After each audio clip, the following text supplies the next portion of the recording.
नमो सिद्धाणं नमो आयर्याणं नमो वृक्षायाणं नमो लोये सवसाहुनं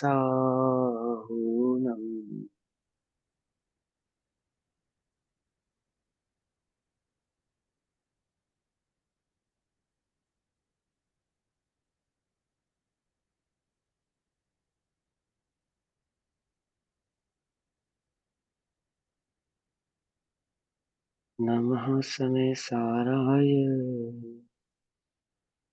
अनुभूत्या चिकासते चित्स्वभावाय भावाय सर्वभावान्तरच्छिदे।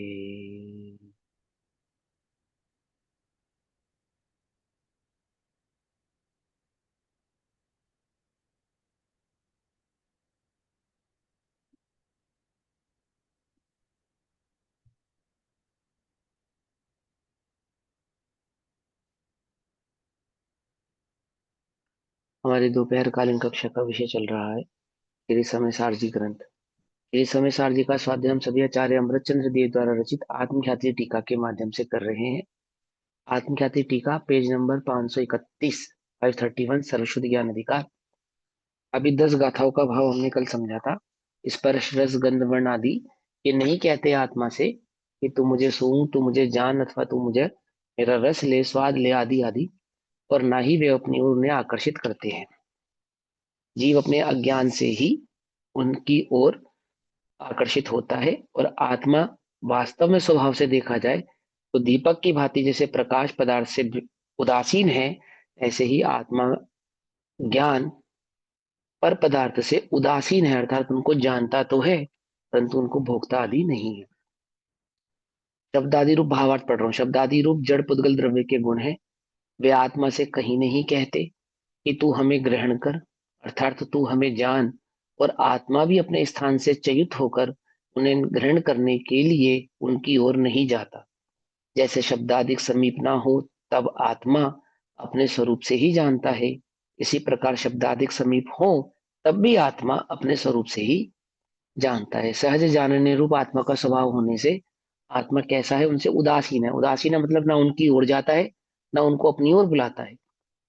इस प्रकार अपने स्वरूप से ही जानने वाले ऐसे आत्मा को अपने अपने स्वभाव से ही परिणमित होते हुए शब्दादिक किंचित मात्र भी विकार नहीं करते।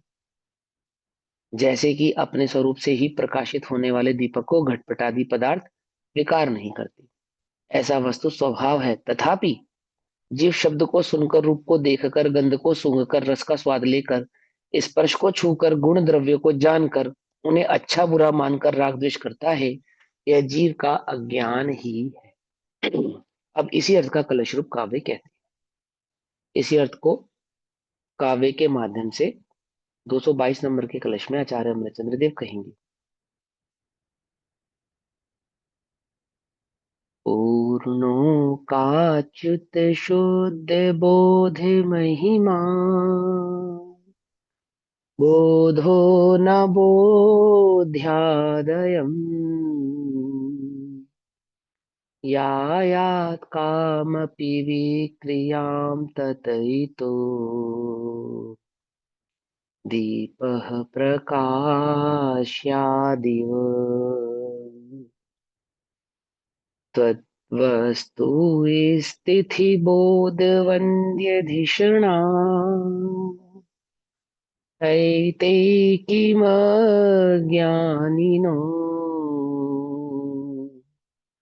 रागद्वेषमयी भवन्ति सहजा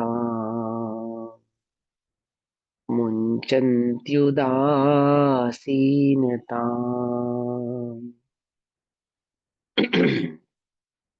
देखो, पूर्ण एक अच्युत, जो एक है, अखंड है, पूर्ण है और अपने को छोड़ने वाली नहीं है, अच्युत।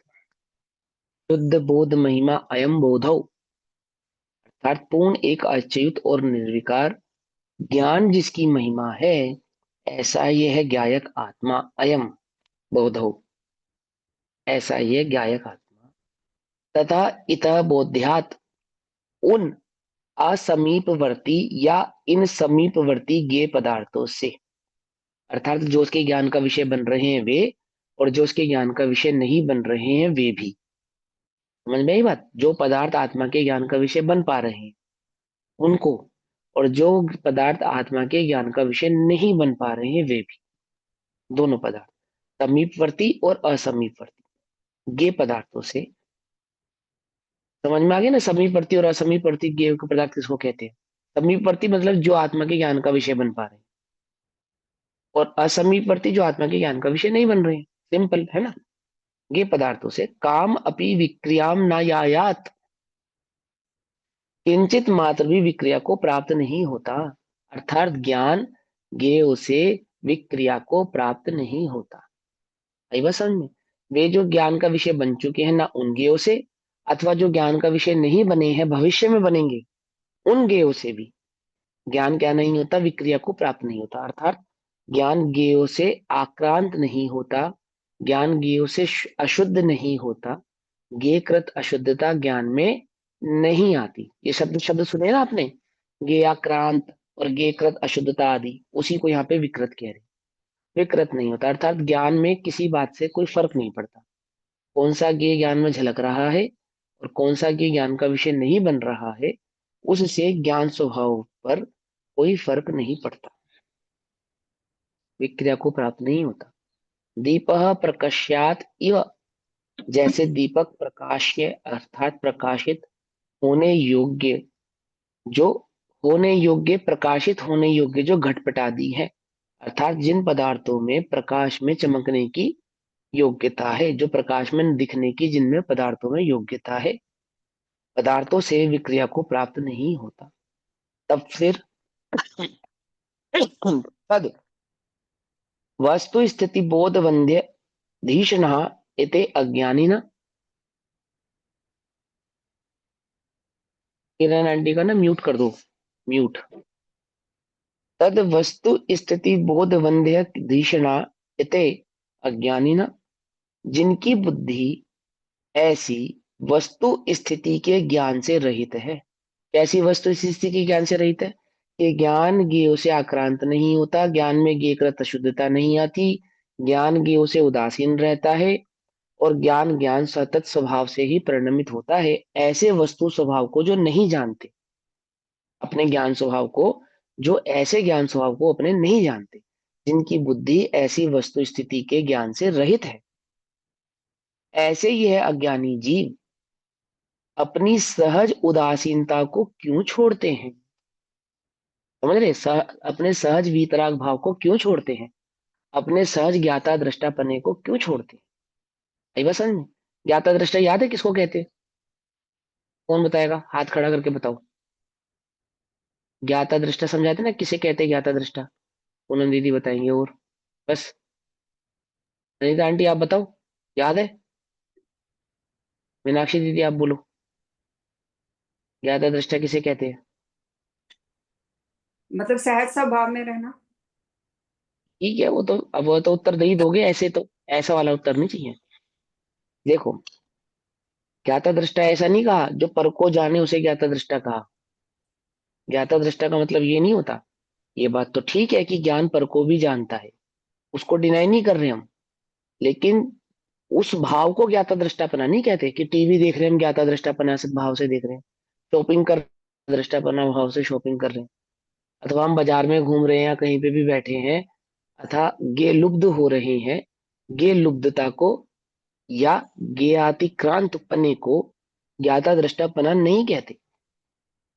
ठीक है ना? जैसे आपको कोई दुख हो रहा है किसी ने आपसे अपशब्द कहे और वो अपशब्द आपके दिमाग में घूम रहे हैं, अब दुखी तो हो रहे हो, हम तो भी ज्ञाता दृष्टा, ऐसा ज्ञाता दृष्टा नहीं जो दुखी भी हो रहा है और ज्ञाता दृष्टा भी है।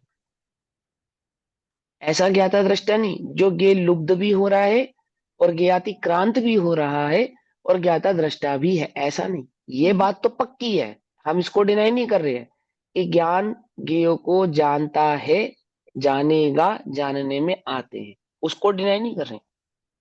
लेकिन जिसका उपयोग ज्ञेयों में है वह ज्ञाता दृष्टा नहीं है। जो सतत ज्ञान स्वभाव में स्थित है, वीतरागमय है। वीतराग भाव, वीतराग भाव, वीतराग भाव कब होता है? जब उपयोग पर में ना हो। जब उपयोग पर में हो तो वह राग भाव होता है। जैसे छठे सातवें गुण स्थानवर्ती जो मुनिराज है, वीतरागी मुनिराज है, वे उस परिणति को रागी कह रहे हैं जब वे लेखन आदि का कार्य कर रहे हैं, जब वे उपदेश आदि का कार्य कर रहे हैं, जब वे आहार आदि ग्रहण करने के लिए विहार आदि कर रहे हैं, आहार आदि कर रहे हैं, उसको तो क्या कहा? शुभोपयोग। क्या कहा उसको? शुभोपयोग। और शुद्धात्मा का जो अनुभव कर रहे हैं, अर्थात शुद्धोपयोग, उसको क्या कहा उन्होंने? वीतराग भाव। तो वीतराग भाव किसको कहते हैं? जहां उपयोग पर में ना हो, जहां पर की दृष्टि ना हो, उस भाव को ज्ञाता दृष्टापना, ज्ञाता दृष्टा भाव कहते हैं। अर्थात जो वीतरागता के साथ वर्ते, जो ज्ञान स्वभाव। अभी ज्ञान स्वभाव बरत रहा है, नहीं बरत रहा? कि हाँ बरत रहा है, परंतु वीतरागता के साथ नहीं बरत रहा। पकड़ में ही बात? नहीं पकड़ में ही। लेकिन यही ज्ञान स्वभाव जो वीतरागता के साथ वर्तता है, अर्थात जब उपयोग बहिर्मुखी ना होकर अंतर्मुखी हो, वह भाव कहलाता है ज्ञाता दृष्टा। उसको ज्ञाता दृष्टा एक्सेप्ट किया जाता है। स्वभाव से तो ज्ञाता दृष्टा है ही, है ना? हाँ, कुछ पूछ रहे हो आप? नहीं ना? हाँ, स्वभाव से तो ज्ञाता दृष्टा है ही, उसको डिनाई नहीं कर रहे हैं। लेकिन जो पर को जान रहा है और अपने को ज्ञाता दृष्टा कह रहा है, उसको डिनाई कर रहे हैं। क्या कह रहे हैं? उदासीन, अपने सहज उदासीनता को क्यों छोड़ते हैं? सहज उदासीनता अर्थात अपने सहज वीतराग भाव को क्यों छोड़ते हैं? पकड़ में ही बात। अपने सहज ज्ञायक भाव को क्यों छोड़ते हैं? वहां अपने उपयोग को पर में क्यों लेकर जाते हैं? जबकि जबकि ज्ञेय से ज्ञान में कुछ विशेषता आने वाली नहीं है, ऐसा, है ना? तो क्या कहते हैं? जिनकी बुद्धि ऐसी वस्तु स्थिति के ज्ञान से रहित है ना, वस्तु स्थिति को जो नहीं समझते हैं, ऐसे अज्ञानी जीव अपनी सहज उदासीनता को क्यों छोड़ते हैं? वह उदासीनता बनानी नहीं है। बोलो भैया, उदासीनता प्रकट करनी है या उदासीन है? ज्ञान तो प्रकाश तो सहज उदासीन ही है। उसके वह पदार्थ झलकता है अथवा पदार्थ नहीं झलकता है, प्रकाश से उसमें कोई फर्क नहीं पड़ता। ज्ञान में ज्ञेय जानने में आते हैं अथवा नहीं जानने में आते हैं, ज्ञान से उन ज्ञेयों से कोई फर्क नहीं पड़ता ज्ञान को। सहज उदासीन, अपनी उस सहज उदासीनता को ये अज्ञानी जीव वस्तु स्वभाव को नहीं जानने वाले क्यों छोड़ते हैं, तथा राग द्वेषमय क्यों होते हैं? अर्थात वीत राग भाव को छोड़ते हैं और राग द्वेषमय होते हैं। देखो एक बात ध्यान रखना, ऐसा कभी भी नहीं हो सकता कि उपयोग बहिर्मुखी हो और वीतरागता हो। वीतरागता होगी तो उपयोग अंतर्मुखी होगा तो ही होगी। बहिर्मुखी उपयोग के साथ वीतरागता वर्तती नहीं है। पकड़ में ही बात। उपयोग आपका बहिर्मुखी भी है और साथ में आपको वीतरागता भी है, ऐसा होता नहीं है। भैया ये तो ज्ञानी की बात हुई, तो ये अज्ञानी की बात हुई, ज्ञानी में हम इसको कैसे लगाएंगे? यानी तो सहज आत्मा में मैंने बताया ना, जब मुनिराज नहीं, आहार आदि मुनिराज की, का हो गया, चौथे गुणस्थानवर्ती। वो भी वो शुभोपयोग है उसका, उसमें क्या बात है? जितनी देर आत्मा में स्थित है, शुद्धोपयोग में स्थित है, आत्मानुभव में स्थित है, उसी की मूल बात है। अब वहां पे इसकी सम्यक दर्शन की मुख्यता से उसी बात को कहते हैं, क्योंकि वे आत्मा को जानता है, क्योंकि उसको खबर है कि मैं आत्मा हूं, तो उसकी मुख्यता से वहां पे उसको क्या कहेंगे? ज्ञाता दृष्टा ही कहेंगे। क्योंकि वहां क्या नहीं है, उसकी पर द्रव्य के साथ मैत्री, अहम पना नहीं है। अहम पना छूट गया ना उसका, एकत्व, ममत्व, कर्तृत्व और भोक्तत्व, ऐसे जो चार अहम, एकत्व पना था पर द्रव्य के साथ, ममत्व पना था पर द्रव्य के साथ, वो छूट गया उसका। उस श्रद्धान के बल पे उसको वीतरागी ही कहेंगे, उदासीन ही कहेंगे, सहज ज्ञाता दृष्टा ही कहेंगे। ठीक है ना? तो अपनी सहज उदासीनता को क्यों छोड़ते हैं तथा राग द्वेष क्यों करते हैं?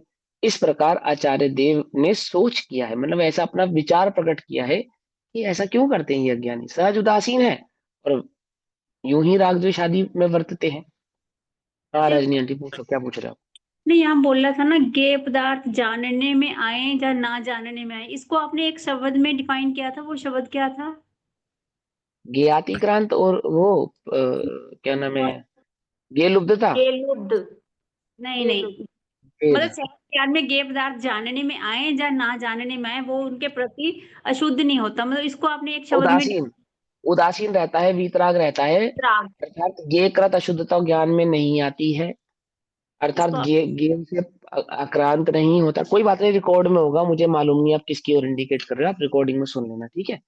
आगे भावार्थ, जैसे दीपक का स्वभाव घटपट आदि को प्रकाशित करने का है, उसी प्रकार ज्ञान का स्वभाव ज्ञेयों को जानने का ही है। ऐसा वस्तु स्वभाव है। अब देखो ध्यान से समझना, दीपक का स्वभाव घटपट आदि को प्रकाशित करने का है। अब आपको समझाने के लिए कह रहे हैं, दीपक का स्वभाव घटपट आदि को प्रकाशित करने का नहीं है। दीपक का स्वभाव तो प्रकाशमय है, घटपट आदि का ऐसा स्वभाव है कि वो प्रकाश में झलकते हैं। पकड़ में ही बात, नहीं पकड़ में ही, दो बातें समझ में आ रही है। वो तो घटपट आदि का स्वभाव है। घटपट समझते हो, कपड़े का, घड़े का, वस्तु स्वभाव समान का ऐसा स्वभाव है कि वो प्रकाश में नजर आता है, ठीक है ना। और प्रकाश का क्या स्वभाव है कि वो घटपट आदि को प्रकाशित करे? नहीं, प्रकाश का स्वभाव है सहज प्रकाश रूप प्रकाशित रहे, ये उसका स्वभाव। और उसी प्रकार ज्ञान का क्या स्वभाव है कि ज्ञेय को जानने का ही है? नहीं, ऐसा नहीं। ज्ञान का स्वभाव तो मात्र जानने का है, सहज जानने रूप प्रवर्तना है। ज्ञेय उसके जानने में आते हैं तो आते हैं, ठीक है ना। जैसे दर्पण का स्वभाव मुझे झलकाना है, ये तो समझाने के लिए, उसका तो सहज जो भी उसके सामने आए वो झलक जाएगा, झलकाना उसका स्वभाव है। आमुक पदार्थ को झलकाना या वस्तु को झलकाना ऐसा नहीं, क्योंकि वस्तु में झलकने की योग्यता है, तो हम क्या कहते हैं, दर्पण में आरोप करते हैं कि दर्पण का स्वभाव वस्तु को झलकाने का है। ये आरोप करके कहते हैं, इसकी अपेक्षा से, क्योंकि वस्तु में ऐसा स्वभाव है कि वो दर्पण में झलके। यदि वस्तु में दर्पण में झलकने का स्वभाव ना हो तो दर्पण क्या करेगा बोलो? क्या करेगा दर्पण उसमें? दर्पण तो उसमें कुछ नहीं कर सकता। पकड़ में ही बात, नहीं पकड़ में ही? जिस वस्तु में झलकने का, जैसे स्फटिक मणि या प्रकाश में नजर नहीं आती, अब बताओ प्रकाश क्या करेगा, उसका स्वभाव तो प्रकाशित करना था, उसने स्फटिक को प्रकाशित क्यों नहीं किया? तो क्या कहेंगे कि स्फटिक में प्रकाशित होने की योग्यता नहीं है, ऐसे ही कहेंगे ना। ऐसे ही जिन पदार्थों में प्रकाशित होने की योग्यता है, वे प्रकाश का निमित्त पाकर प्रकाशित हो जाते हैं। प्रकाश का स्वभाव क्या है? प्रकाश का स्वभाव उन्हें प्रकाशित करना नहीं, सहज प्रकाशमय रूप रहना है, ऐसा। ये मूल गाथा में आचार्य देव ने समझाया है, भावार्थ में आपको समझाने के लिए ऐसा कह रहे हैं, ठीक है ना। ऐसा वस्तु स्वभाव है। ज्ञेयों को जानने मात्र से ज्ञान में विकार नहीं होता, अर्थात जो ज्ञेय ज्ञान के जानने में आते हैं वे ज्ञान को विकृत नहीं करते हैं। इसका मतलब ये नहीं है कि ज्ञेयों को जानो, ज्ञेय जानने में आते हैं उसका निषेध नहीं है, और ज्ञेयों को जानो ऐसा ज्ञान का कार्य नहीं है। कुछ बात समझ में आ रही है, नहीं समझ में आ रही कि भैया कैसी बातें कर रहे हो आप? ज्ञेयों को जानना ये ज्ञान का काम नहीं है, जानना ज्ञान का काम है। आत्मा का काम है वो सहज उदासीन रूप से ज्ञायक जानने रूप भाव को अपने जाने, मैं जानने वाला हूं ऐसे अपने जानने रूप भाव को पहचाने, जानू, ऐसा नहीं, ऐसा नहीं। ज्ञेयों को जानकर उन्हें अच्छा बुरा मानकर, जो ज्ञेय ज्ञान में झलकते हैं उन्हें अच्छा बुरा मानकर आत्मा रागी द्वेषी विकारी होता है, जो कि अज्ञान है। इसलिए आचार्य देव ने सोच किया है कि वस्तु का स्वभाव तो ऐसा है, फिर भी यह आत्मा अज्ञानी होकर राग द्वेष रूप क्यों परिणमित होता है? जब जब जब बुद्धि ज्ञेयों पे रहेगी तब तक राग द्वेष उत्पन्न हुए बिना नहीं रहेंगे। एकमात्र ज्ञान स्वभाव पे ही दृष्टि होने पर आपको राग द्वेष उत्पन्न नहीं हो सकता। राग द्वेष क्या है? राग द्वेष क्या है? विकार है। और विकार कब होता है? पर की संगति करने से उत्पन्न होता है। समझ नहीं बात? विकार विकार पर की संगति उत्पन्न करने से होता है। पकड़ो ये बात। अशुद्धता किसे कहते हैं? अशुद्धता किसे कहते हैं बोलो? सोने में चांदी मिलाई, अब सोना अशुद्ध है या नहीं है? बोलो। सोना है? तो शुद्ध ही है। दोनों बातें, हाँ, दोनों दोनों ही बातें। पेट क्या है। घबराओ नहीं, डरो मत।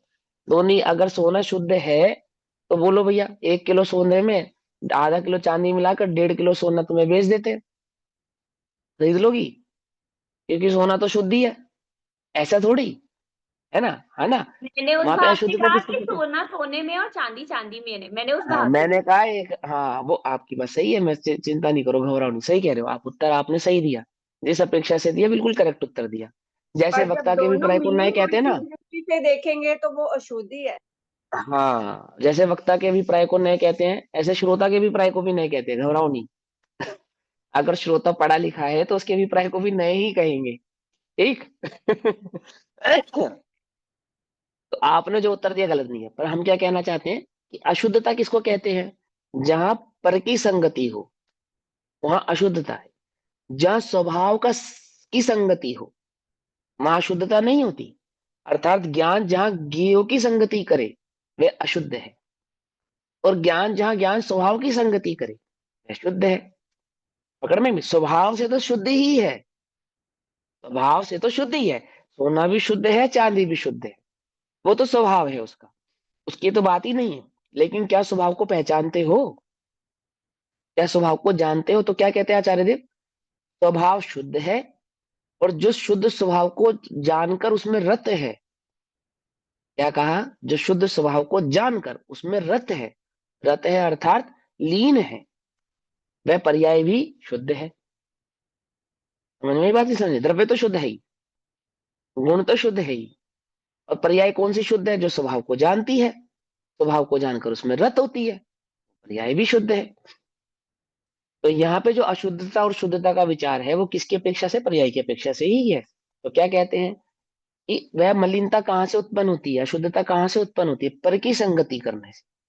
अब ज्ञान पर की संगति कैसे करता है? क्या ज्ञान गेव के पास जाता है? कि नहीं। क्या गे ज्ञान के पास आते हैं?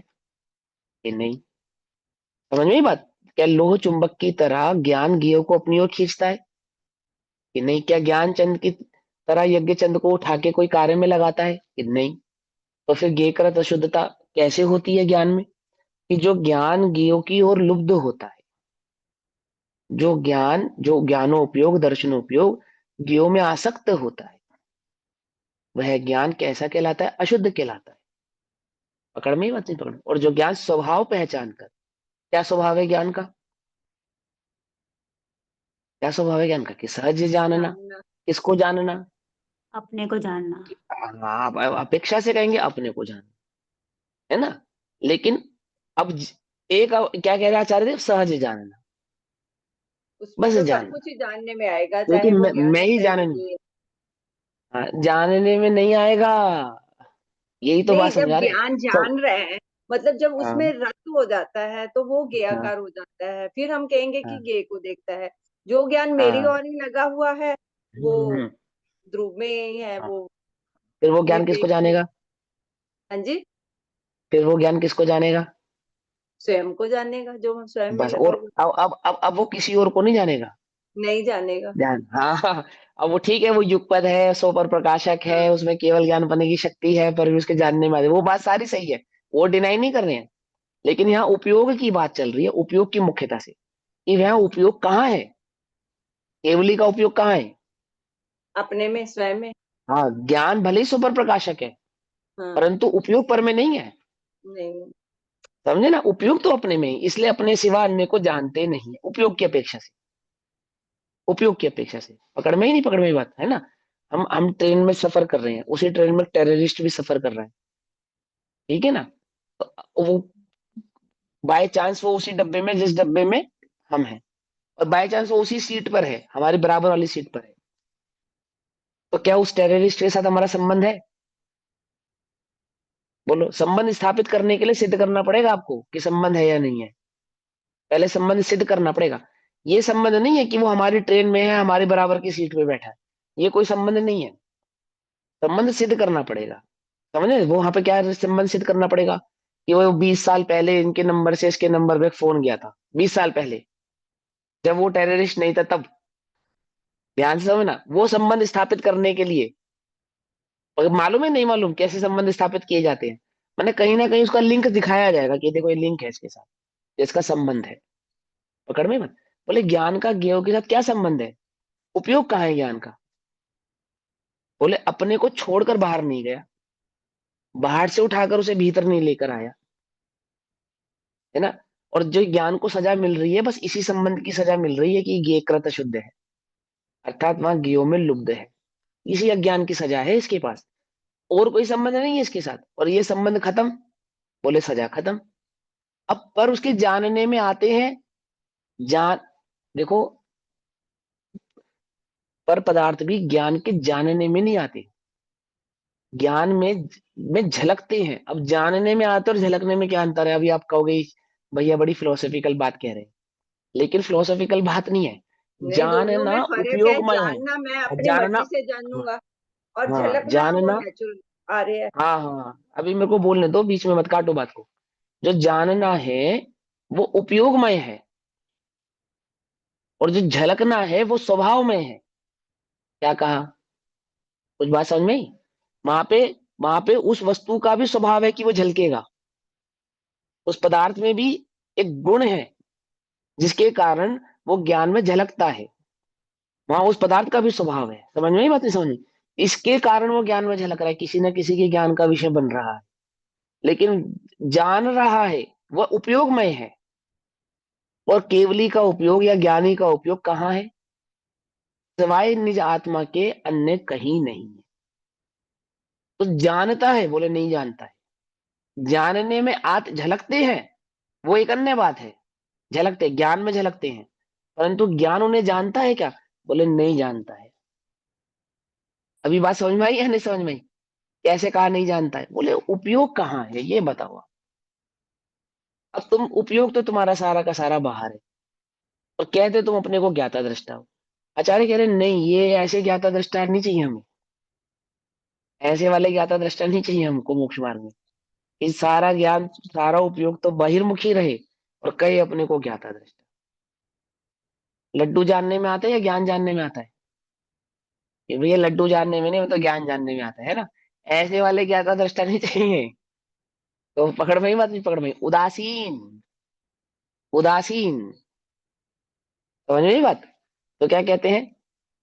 विकारी होता है जो कि अज्ञान है। इसलिए आचार्य देव ने सोच किया है कि वस्तु का स्वभाव तो ऐसा है, फिर भी यह आत्मा अज्ञानी होकर राग द्वेष रूप क्यों परिणमित होता है? अपनी स्वाभाविक उदासीन अवस्था रूप क्यों नहीं रहता? सहज जानने रूप अवस्था में क्यों नहीं रहता? सहज वीतरागमय भाव में क्यों नहीं रहता?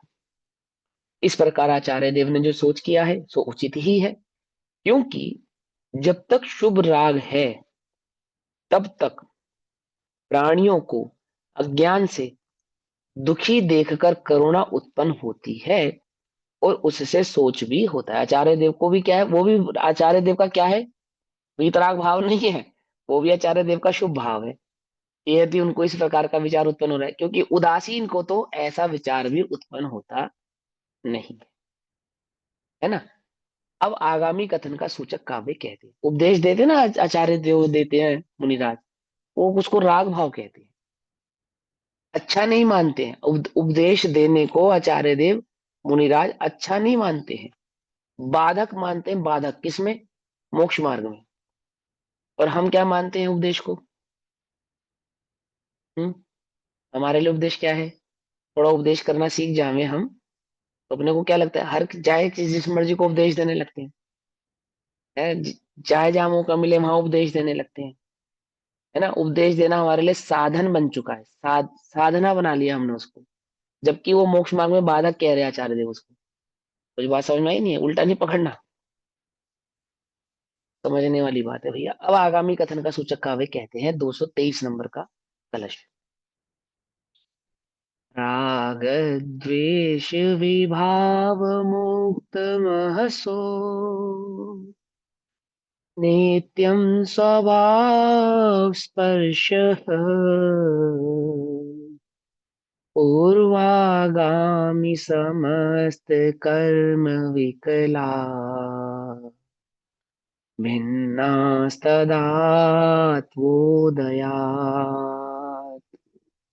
दूरारूढ़ चरित्र वैभव बलात् यञ्चच्चिदर्चिर्मयीम्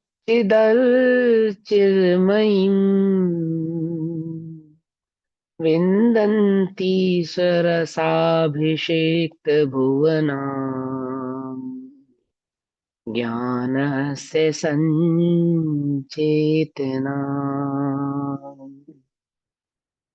राग द्वेष विभाव मुक्त महसः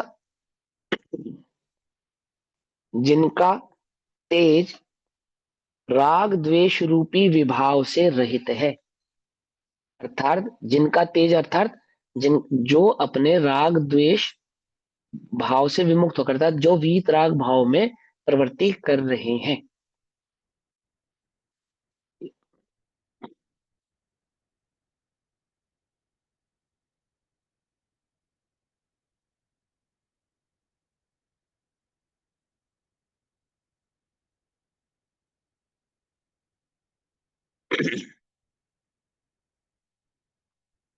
जिनका तेज तेज अर्थात जो वीतराग भाव से प्रकाशित है, वीतराग भाव में प्रकाशमान है, अर्थात जो वीतराग भाव में प्रवृत्ति कर रहे हैं। ठीक है ना, जो स्वभाव से ही वीतराग भाव में ही प्रवर्त रहे हैं, अर्थात जिनका तेज तेज मीनिंग राग द्वेष क्या रूप। हुआ भैया? तेज जैसे मीनिंग जिनका तेज। तेज माने जिनका जो प्रकट रूप से ऐसा प्रकट हो रहे हैं, वीतराग भाव से प्रकट हो रहे हैं। देखो एक शब्द है ओरा, इंग्लिश में एक शब्द होता है ओरा। ये किसी को देखा आपने तो वो देख कर आपको क्या लगता है? कोई चीज अच्छी लगती है, कोई बुरी लगती है।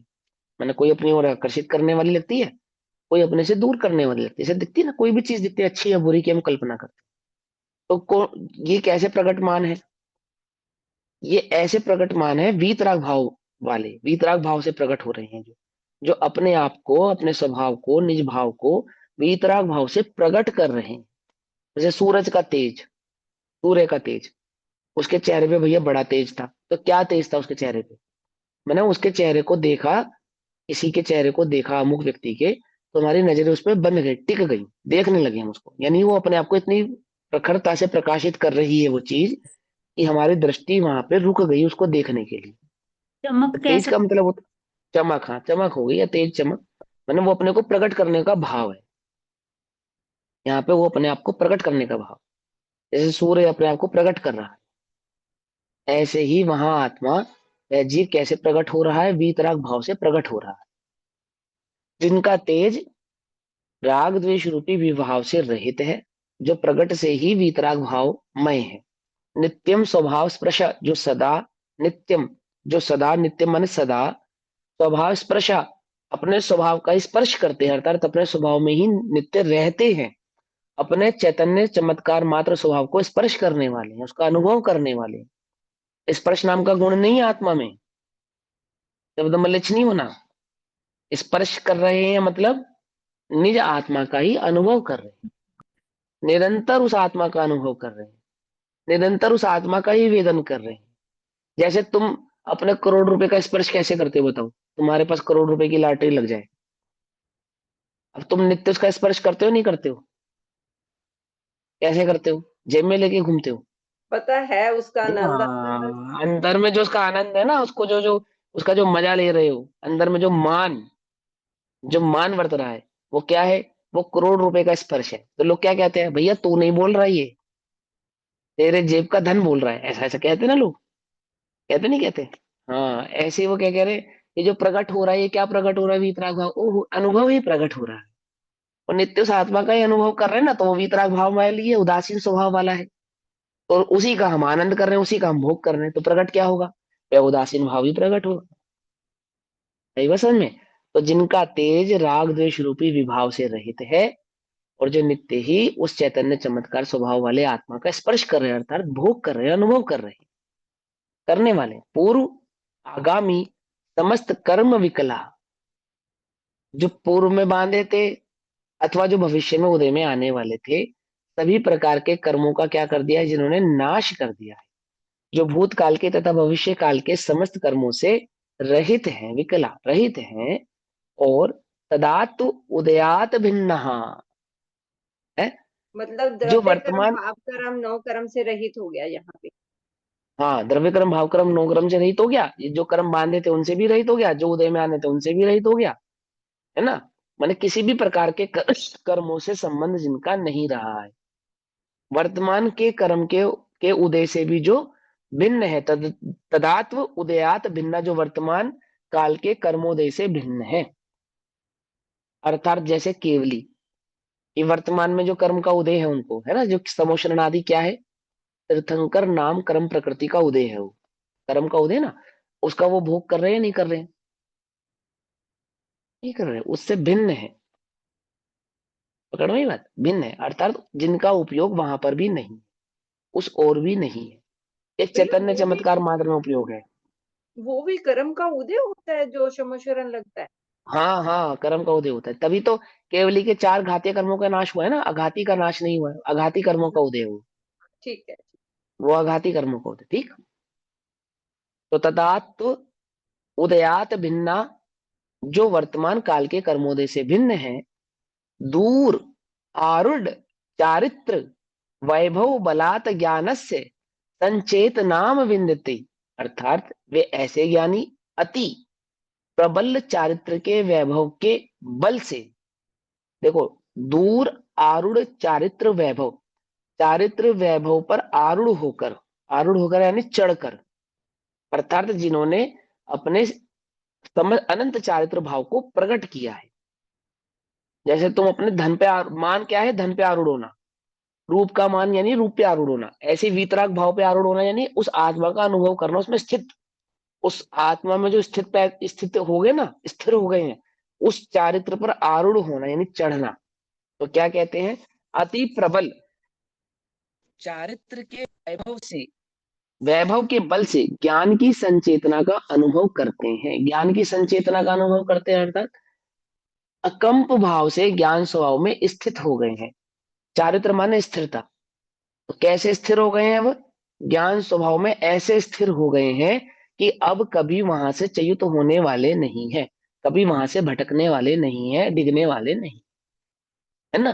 तो क्या कहा, अति प्रबल चारित्र के वैभव के बल से ज्ञान की संचेतना का अनुभव करते हैं, और जो ज्ञान चेतना हुई चैतन्य ज्योतिमय है, जो ज्ञान चेतना चमकती हुई चैतन्य ज्योतिमय है, और जिसने अपने रस से समस्त लोक को सींचा है।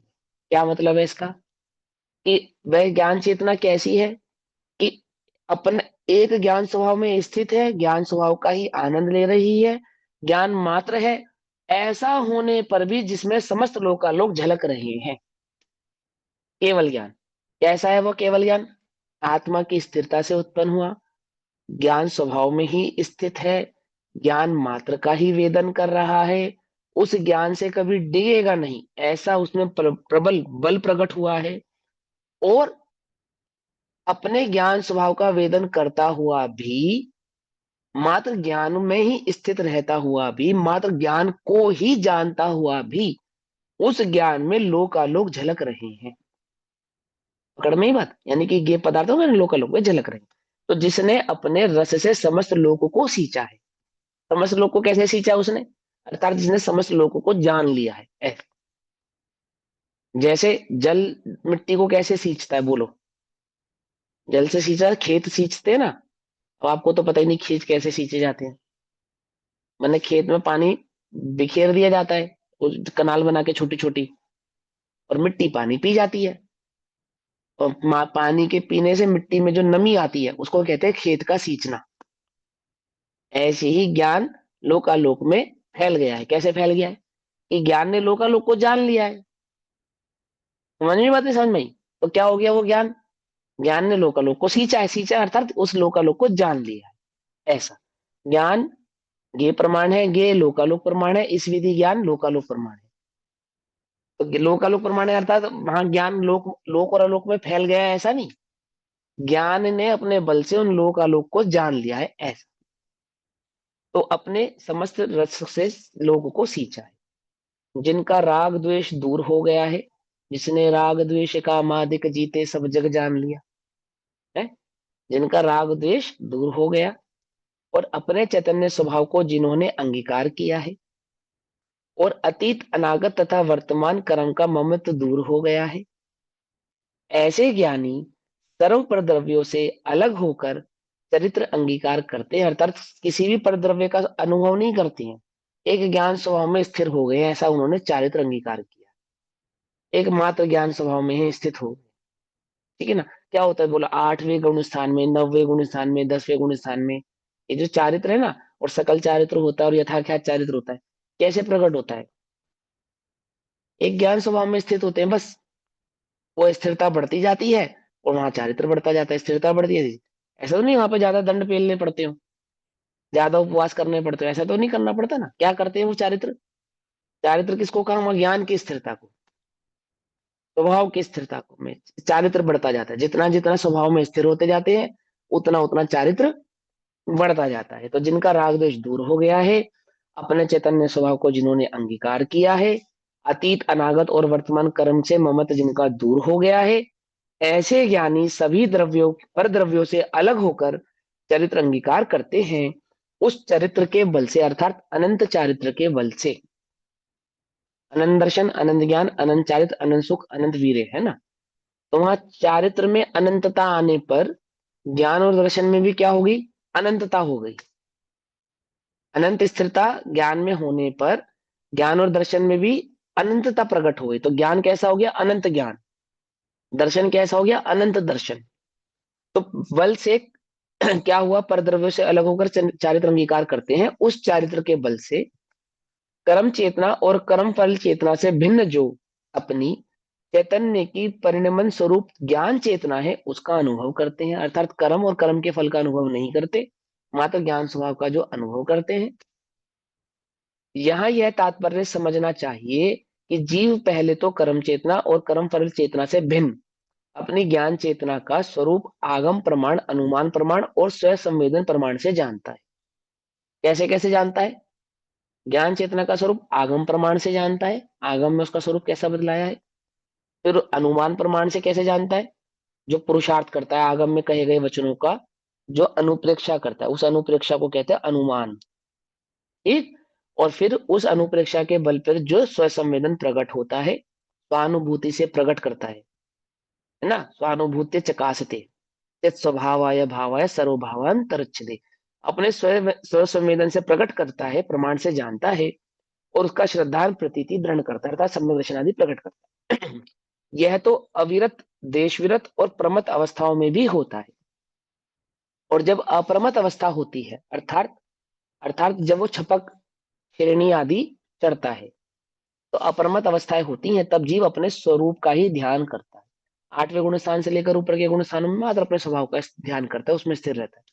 उस समय उसने जिस ज्ञान चेतना का प्रथम श्रद्धान किया था, उसी में वह लीन होता है और श्रेणी चढ़कर केवल ज्ञान उत्पन्न करके साक्षात ज्ञान चेतना रूप हो जाता है।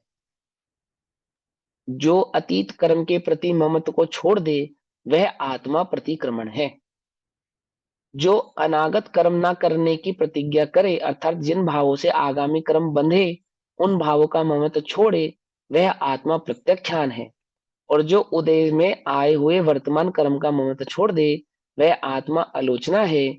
सदा ऐसे प्रतिक्रमण, प्रत्याख्यान और आलोचना पूर्वक वर्तमान प्रवर्तमान आत्मा चारित्र है। ऐसा चारित्र का विधान इन गाथाओं द्वारा करते हैं। कौन सी गाथाओं द्वारा? जो भी गाथाएं आएंगी उन गाथाओं के द्वारा, है ना, करते हैं। यहाँ पे जो केवल ज्ञान ज्ञान चेतना रूप हो जाता है कहा है, उसके नीचे एक फुट नोट डाला है, वो भी हम पढ़ लेते हैं एक बार। केवल ज्ञानी जीव के साक्षात ज्ञान चेतना होती है।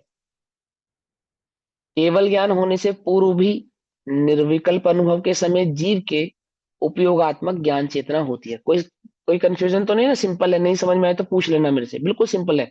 ये सब हम अच्छे से समझ चुके हैं पहले भी। केवल ज्ञानी जीव के साक्षात ज्ञान चेतना होती है। ज्ञान चेतना किसको कहते हैं?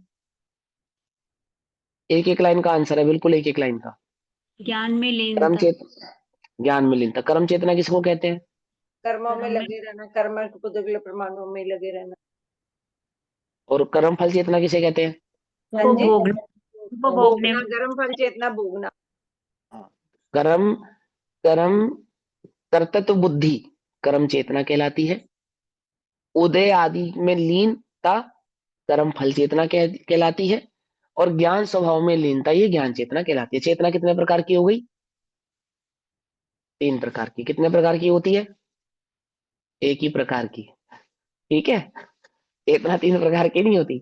एक ही चेतना को 3 प्रकार से डिस्क्राइब किया। ठीक, तो जो केवल ज्ञानी जीव के साक्षात ज्ञान चेतना होती है, अर्थात वह केवल ज्ञानी जो है एक ज्ञान स्वभाव का ही निरंतर अनुभव करता है। ऐसा केवल ज्ञान होने से पूर्व भी निर्विकल्प अनुभव के समय जीव के उपयोगात्मक ज्ञान चेतना ही होती है। ठीक है ना, ये जो उपयोग है ना, उपयोग उपयोग ज्ञान उपयोग और दर्शनोपयोग, इसकी स्थिरता को ही चारित्र कहते हैं।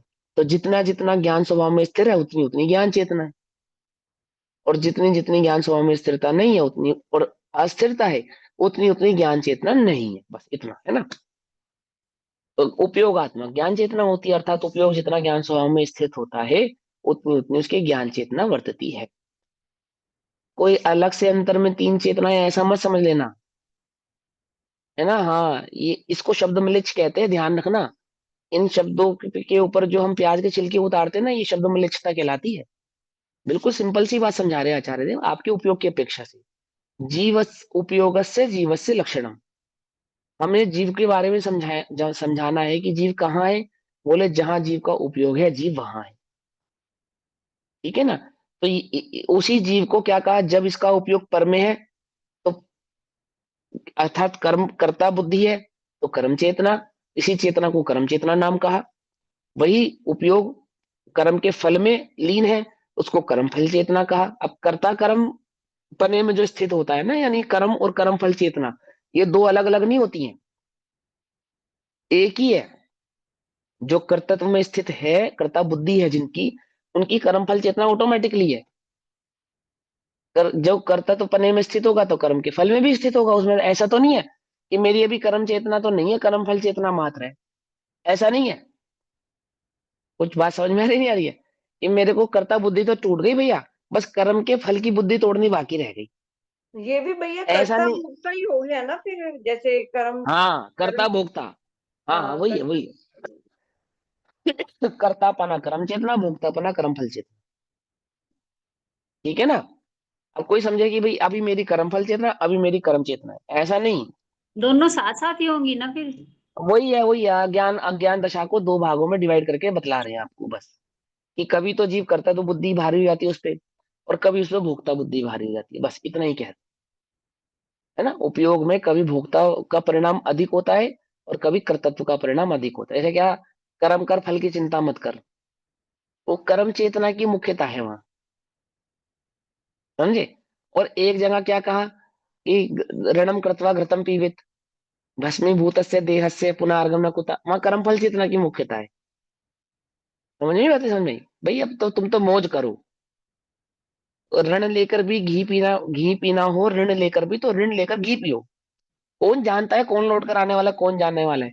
तो वो कर्म फल चेतना की मुख्यता, अर्थात वहां आसक्ति भोगों की आसक्ति है, स्वभाव को नहीं जानता है ना ऐसा। तो क्या कहते हैं, यदि ज्ञान चेतना के उपयोगात्मक को मुख्य न किया जाए तो, अर्थात ज्ञान स्वभाव को मुख्य ना किया जाए तो, ठीक है ना, सम्यक दृष्टि के ज्ञान चेतना निरंतर होती, कर्म चेतना और कर्म फल चेतना नहीं होती। इसकी अपेक्षा से कह रहे हैं वहां वो वस्तु स्वरूप को जान चुका है ना, श्रद्धान हो चुका है उसको, श्रद्धान के बल। क्योंकि मूलतः जो ज्ञान चेतना है और कर्म चेतना है या कर्म फल चेतना है, ये श्रद्धान का ही विषय है, वास्तव में श्रद्धान का ही विषय है ना। क्योंकि जिनका निरंतर परिणमन ज्ञान के स्वामित्व भाव से होता है, ज्ञान में अहम पने के साथ जिनका परिणमन होता है, कर्म के और कर्म फल के स्वामित्व भाव से नहीं होता, अर्थात उनको कर्ता कर्म बुद्धि नहीं होती, पर का स्वामित्व बना उनको होता नहीं है, ऐसा द्वारा कहते हैं। अब 2-3 गाथाएं कहेंगे, 383, 384 और 385, 386, 4 गाथाएं। इन 4 गाथाओं में क्या समझाएंगे कि जो अतीत के कर्म को छोड़ के ममत्व को छोड़ देता है, वह पूर्व में किए गए कर्मों के प्रति जो अपने ममत्व भाव को छोड़ देता है, वह आत्मा प्रतिक्रमण है। मतलब क्या है इसका, सिंपल भाषा में बताएं। आपने पूर्व में कोई गलती की, आपसे कोई अपराध हो गया, पूर्व में मतलब पूर्व में मतलब 2-4 साल पहले नहीं, जो भी आपसे अपराध हो गया, ठीक है ना, और आपको ये ज्ञान में आए कि ये मुझसे अपराध हुआ है, ये मुझे नहीं करना चाहिए था, वह प्रतिक्रमण कहलाता है। सिंपल सी बात ये कह रहे हैं। आपसे कोई अपराध हुआ, कोई गलती हुई, उस गलती का आपने तुरंत क्या स्वीकारा कि हाँ मुझसे ये गलती हो गई, मुझे ये गलती नहीं करनी चाहिए थी, और वह गलती तुरंत स्वीकार कर लिया ना आपने कि मुझसे अपराध हुआ है। तो अपराध की स्वीकृति कि मुझसे अपराध हुआ, वह जो आपने स्वीकृति ग्रहण की उसका नाम है प्रतिक्रमण। ठीक। भविष्य में मैं अपराध नहीं करूंगा, क्या है वह? प्रत्याख्यान। पकड़ में ही बात। पहले तो स्वीकार किया कि गलती हो गई, वो प्रतिक्रमण है। फिर उसमें आपने क्या स्वीकार किया, अब मैं आगे से ऐसी गलती नहीं करूंगा, है ना, वो प्रत्याख्यान हो गया। तो क्या कहते हैं, अतीत कर्म के प्रति ममत्व को छोड़ दे वह आत्मा प्रतिक्रमण है। अब तक जो अज्ञान हुआ हुआ, आगे अज्ञान नहीं करेंगे। तो मैं अज्ञानी था ऐसा स्वीकार करना प्रतिक्रमण। अनागत यानी कि भविष्य में मैं ऐसा पाप दोबारा नहीं करूंगा, वह गलती दोबारा नहीं करूंगा, इस प्रकार का अपराध दोबारा नहीं करूंगा। इस प्रकार से अपने आप को समेटना से प्रत्याख्यान।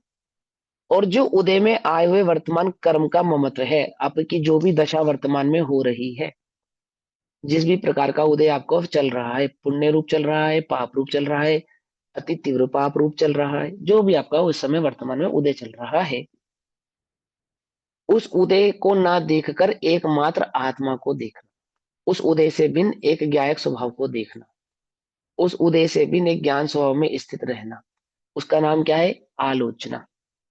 क्या समझाता आलोचना का अर्थ? आ, आ बड़ा आ माने सर्व ओर से, लोचना, लोचन, लोचन माने देखना, सर्व ओर से देखना। क्या देखना? सर्व ओर से वस्तु स्वभाव को देखना, वस्तु स्थिति को देखना, सभी प्रकार से सही तरीके से, अर्थात प्रमाण से, निश्चय से, व्यवहार से, वस्तु का स्वरूप जैसा भी कहा है उसको सहानुभूति से समझना, देखना, भली प्रकार से जानना, आलोचना। सदा ऐसे प्रतिक्रमण, प्रत्याख्यान और आलोचना पूर्वक प्रवर्तमान आत्मा चारित्र है, और जो इन तीनों चीजों में स्थित है वह आत्मा चारित्र है, स्थिरता है वह आत्मा की। कि जो पाप हो गए तो इनको स्वीकार किया, भविष्य में पाप नहीं करूंगा, और निरंतर आत्मा का भोग करे, वह आत्मा चारित्र है। उसी को चारित्र कहते हैं। साधु किसे कहते हैं? जिसने पूर्व में की गई गलतियों को स्वीकार करके उस ग्रस्त आदि पने को त्याग दिया, और भविष्य में 28 मूल आदि का निरतिचार पालन करता हुआ कि अब मैं 5 महाव्रत का जो पालन कर रहा है कि मैं पाप नहीं करूंगा। और भोग किसका कर रहा है? एक निरंतर आत्म स्वभाव का जो आनंद कर रहा है, वेदन कर रहा है। वह आत्मा, वह साधु क्या है? चारित्र है, साक्षात चलते फिरते चारित्र की मूर्ति है, साक्षात सिद्ध है, अरिहंत है ना। तो कैसा है वह आत्मा? चारित्र है। ऐसे चारित्र का विधान इन गाथाओं के द्वारा कहते हैं, 3-4 गाथाओं के द्वारा। कम्मं जं पूवकयं सुहासुहमणेय वित्थल विशेषम तत्तोणीयत्तद्दे अपयं तु जो सोपणिकम्मणम। प्रतिक्रमण उसको कहते हैं। कम्मम जुम जम सुहम सुहम, अशुभ और अशुभ जो भी कर्म हमसे हुए हैं। कम्मम जम सुहम सुहम, जम हैया भावमही बज्जदी भविष्यम, भविष्य में नहीं करूंगा। तत्तोणीय तद्दे ज्योसो पच्चखाणम हवदी चेदा, जम सुहम सुहमिदिन्नम संपणीया अणे वित्थल विशेषम तम दोषम जो चेददी तो खलु आलयणम चेदा, नित्यं पच्चखाणम उवदी नित्यं पणिकमादी जोय नित्यम आलोचयदी सो मुचरितम हवदी चेदा। शुभ और अशुभ अनेक विध, ये कर्म पूरब जो किए, उनसे निवृत्त आत्म को वह आत्मा प्रतिक्रमण है। शुभ और अशुभ भावी कर्म का बंद हो जिस भाव में, उससे निवर्तन जो करे, वह आत्मा पछखान है। शुभ और अशुभ अनेक विध हैं, उदित जो इस काल में, उन दोष को जो चेतता, आलोचना वह जीव है। पछखान नित्य करे अरु प्रति, क्रमण जो नित्य ही करे,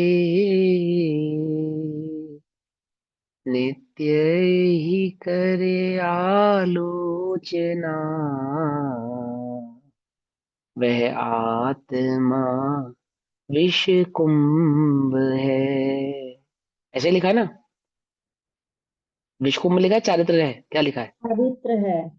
हाँ, विष कुंभ तो याद रह जाता है कि प्रतिक्रमण प्रत्याख्यान आलोचना विष कुंभ है, वो तो सबको याद है। ये गाथा याद नहीं है, क्या कह रहा? नित्य ही करे जो पच्चखान, पच्चखान नित्य करे अरु, प्रतिक्रमण जो नित्य ही करे, नित्य ही करे आलोचना, वह आत्मा चारित्र है? उसको आत्मा, उस आत्मा को क्या कहा? चारित्र कहा। अब वहां पे निश्चय की नित्यम पच्चखाणम, नित्य ही जो पच्चखाण आदि करता है। तो किस प्रकार के पच्चखाण आदि की बात आचार्य देव कह रहे हैं यहाँ पे, वो चर्चा हम कल करेंगे। तब तक के लिए सभी को जय जिनेन्द्र। ओम नमः सिद्धे।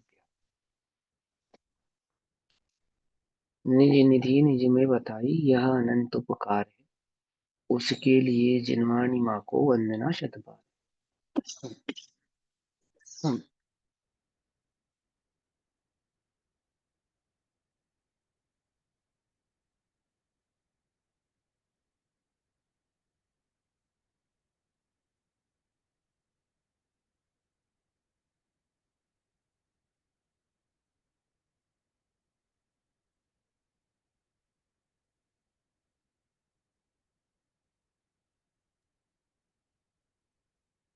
जय जिनेन्द्र सभी।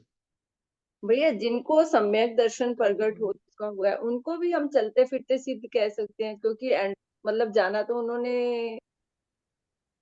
सिर्फ मुनिराजों को ही ये उपमा प्राप्त है कि उनको चलते फिरते सिद्ध कहा जाता है, सिर्फ मुनिराज। बावली जिनका को। अंतरंग, हाँ, जिनका अंतरंग और बहिरंग है ना, दोनों ही प्रकार का परिग्रह भाव छूट गया है, ममत भाव छूट गया है। सम्यक दृष्टि जीव का अंतरंग भले ही छूट गया, परंतु बहिरंग नहीं छूटा अभी, हम्म, है ना, बाहर इसलिए भी तो उसको नहीं सारे काम उपाधि। कर रहे हैं। हाँ, सिद्ध समान तो कहते हैं उसको। सिद्ध समान तो जिसको सम्यक दर्शन प्रकट नहीं हुआ उसको भी कहते हैं, लेकिन सिद्ध, चलते फिरते सिद्ध, ये उपाधि तो मात्र मुनिराजों को है। ठीक ठीक है, है। निर्ग्रंथ दिगंबर मुनिराजों को ही ये उपाधि मात्र है, बस, अन्य किसी को नहीं। ठीक है जी, जय जय जिनेन्द्र।